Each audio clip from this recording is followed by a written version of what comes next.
Welcome to LunarWave. Join our adventure club with a quick subscribe. Welcome back to Port Cache, where the fog weaves secrets through every street and trail. Last time, Shelby and her friends visited the library, where the stern Ms. Clara Stone shared a 1953 newspaper about Mabel, the elephant who escaped the Port Cache Zoo. A photo revealed a clue on the elephant statue. Follow the trail. Now, the kids return to the zoo to hunt for answers. Settle in and join the adventure. The afternoon fog draped Port Cache in a soft gray veil, making the zoo's iron gates look like they belonged in a dream. Shelby, the group's determined leader, with her swinging pigtails, guided her friends past the familiar elephant statue. Its inscription, Mabel's March, 1953, follow the trail, still tugging at her curiosity. Okay, team, we're back at the zoo to find this trail from the statue. It's got to be a clue about Mabel's escape. Alice flipped through her notebook, her pencil tapping as she studied the photocopied newspaper article from Ms. Stone. The riddle says, follow the trail. It could be a real path Mabel took in 1953, or maybe something hidden in the zoo. Peter scanned the foggy paths, his hands in his pockets, and a sly grin on his face.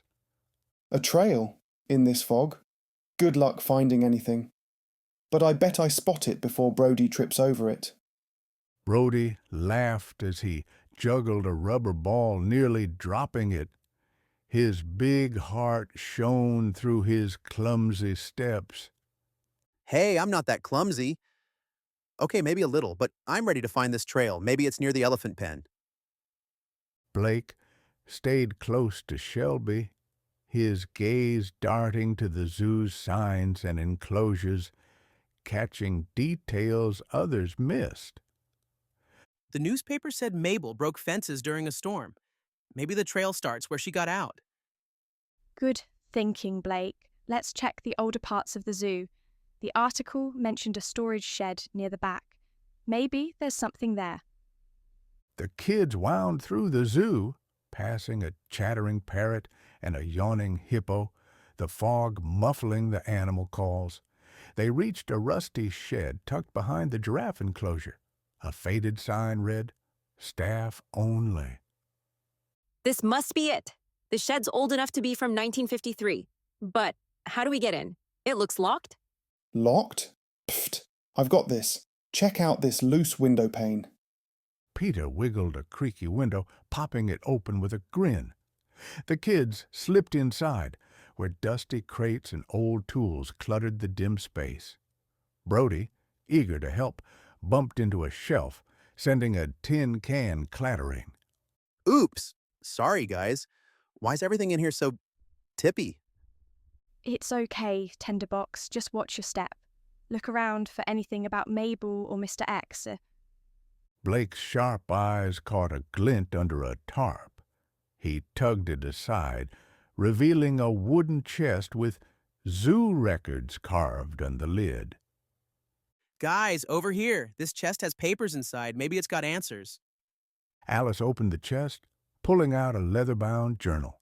The cover read, Property of Mr. X. She flipped to a page describing the Sea Wanderer, a ship that brought exotic animals to Port Cache after the war. It says Mr. X wanted to protect animals, but the zoo was new, and a big storm in 53 damaged the fences. Mabel got scared and ran. So the storm made her escape. But why follow the trail? There's got to be more.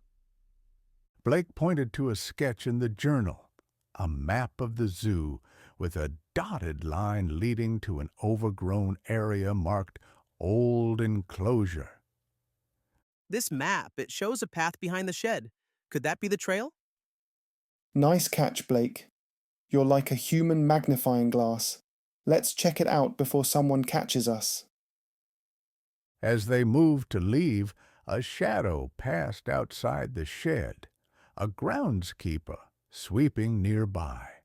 His flashlight beam flickered through the fog.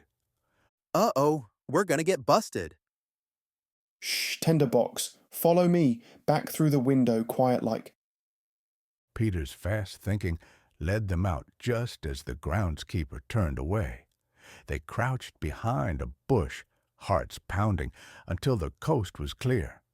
Shelby clutched the journal, her mind racing. That was close, but we've got Mr. X's journal and a map. The old enclosure's our next stop. That's got to be Mabel's trail. I'll study the map tonight. Maybe there's another riddle hidden in it. Phew, we didn't get caught. I'm sticking to snacks next time, no more knocking stuff over. Mr. X's journal. It sounded like he really loved the animals. I wonder what else he was hiding. The fog thickened as the kids slipped out of the zoo, the journal tucked safely in Shelby's bag. Mabel's mystery was growing, and the trail was calling them deeper into Port Cache's past. Tonight, Shelby and her friends learned that old journals can hold secrets as thick as Port Cache's fog. A map to an old enclosure might lead them closer to Mabel's trail. Next time, the kids will explore the zoo's hidden corners to uncover what Mabel was searching for. For now, snuggle under your blankets, dream of dusty journals and foggy paths, and sleep tight. Good night, Port Cache. Love this mystery? Like and subscribe to LunarWave for more adventures under the stars.